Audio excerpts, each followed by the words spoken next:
My name is Jennifer Doorlag, and I'm a math instructor at the Sarpy Center, and I'm also the online lead math instructor for the math department.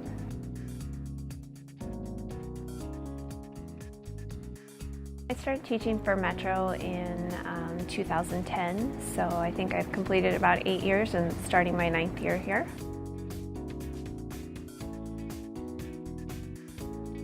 Before I started teaching for Metro, I taught high school mathematics for about 10 years, taught a couple years out in California, and then my husband and I moved to the Midwest here and settled in Omaha, and so I taught high school over in Council Bluffs for 8 years or so. Really enjoyed working with the high school students that I had over there.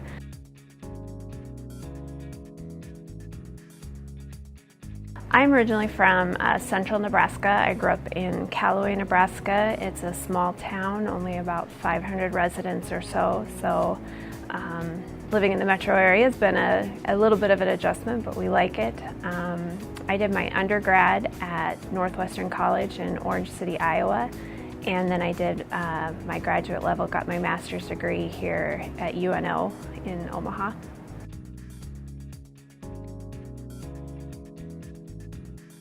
I had several teachers that I really enjoyed in high school. My math teacher was obviously a big influence on my life, but both my parents were also teachers, and so being from a small school, I had both of them as teachers in both junior high and high school.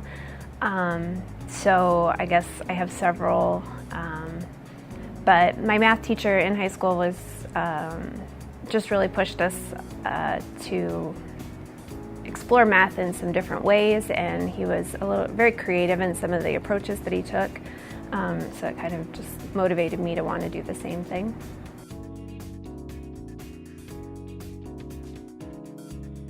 What brought me to Metro, it was a big step for me in that I knew high school, again, through my parents' experiences and then through my earlier teaching. I was pretty comfortable in a high school setting.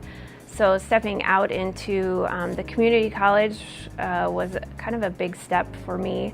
My husband and I had, not at the time, but we now have 4 children, and so needed a little bit more flexibility in my schedule, and so that was initially what drew me to Metro. And yeah, it was a big step just because it was into a new form of teaching that I didn't have a lot of experience with, so that would be probably the first thing that led me to try Metro out.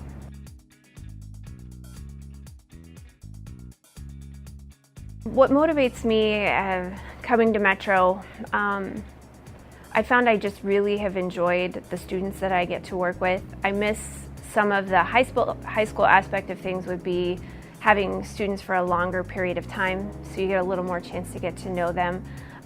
But what I've enjoyed about Metro would be working with the types of students, the variety of students that I get in my classes. You didn't get that at the high school level. It's really interesting to have a room of students who, you've got some students who are just out of high school and 19 and have, not really any idea what they want to do with their lives and got the whole world in front of them. And then you have other students who are, in the middle of things and have kids and families, and they're just trying to get their degree finished. And then I've had some students who were in their 70s and decided they want to pick up another major, and it's just the dynamic of that, working with such a diversity in a student body. I really enjoy that.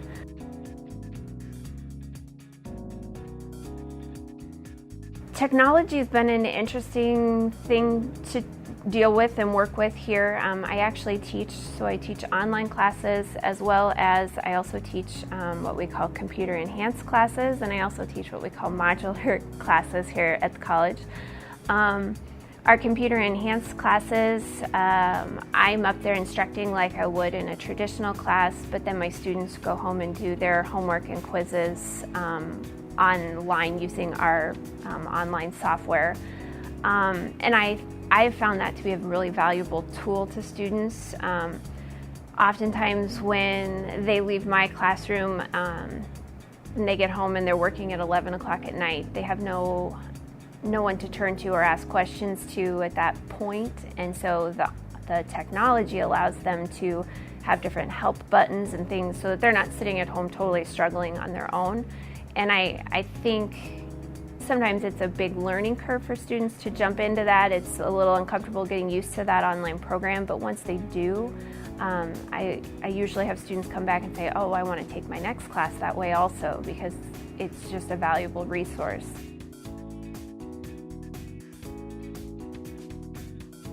I would like students to take away a sense of success when it comes to math. Very rarely do I look out at a room of students on the first day, and if I would take a poll, would I have 20 students say, I am really excited to be in this math class. Math is usually, most of my students' biggest fear. They'll put it off till the very end of whatever they'll take anything else before they get to their math.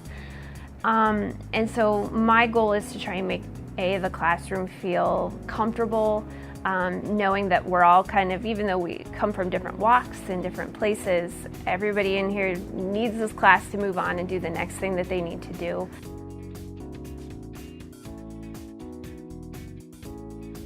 I always really encourage students just to give it your all. I will sometimes tell a story to especially when we get up to my calculus students. Calculus for a lot of students is kind of an eye-opener. Typically, if a student's in calculus, they probably haven't struggled a lot in math before, and all of a sudden we get to calculus and it kind of levels the playing field, and that student that's never experienced struggling is sometimes struggling. And I was that student. Math had always come really easily, and by the time I got to about Calc 2, I just really questioned whether I should be teaching math. I knew I had a lot more math classes to take, and it just seemed really difficult. And my instructor at the time, my professor at Northwestern, pulled me aside and said, I could really tell you struggled. And I said, yeah, I'm really rethinking this whole teaching math idea. I can't do Calc 2, how am I going to take Calc 3? And she took me aside and said, maybe you need to regroup and restart. And I went ahead and I retook Calc 2 again. And that was a challenge for me, retaking a class. That was not something that I understood or thought could ever be a good thing. And it was the best thing for me, because some of those concepts that I didn't get just all of a sudden started to fall into place. At the exact same time, she also encouraged that I tutor Calc 1, and I thought, why are you telling me to tutor Calc 1? Clearly I don't get Calc 2. And she said, you never know how much you pick up until you actually try and teach it to someone else. And I share that with my students, especially because I think sometimes that thought of, oh, I might have to retry this or rework through it again. You feel like you failed in a sense, and I learned from that. I learned how to struggle, which helps me identify and understand how my students are feeling. For me, maybe it was Calc 2. For somebody else, again, it's just that adding fractions together. But I can relate to that struggle, and so my advice is, sometimes even the first time through, it's okay to go back. It's okay to do it again a second time. And I have students, especially those coming later in life, who are like, I had this in high school and I could do it, but that was 20 years ago. And yeah, 20 years ago is a long time. And it's okay to have to learn how to resolve an equation again. There's nothing wrong with taking a second attempt or going back through and retrying. And that would probably be my advice, is that it's okay to do that. My name is Jennifer Doorlag, and I'm a mathematics instructor at Metropolitan Community College.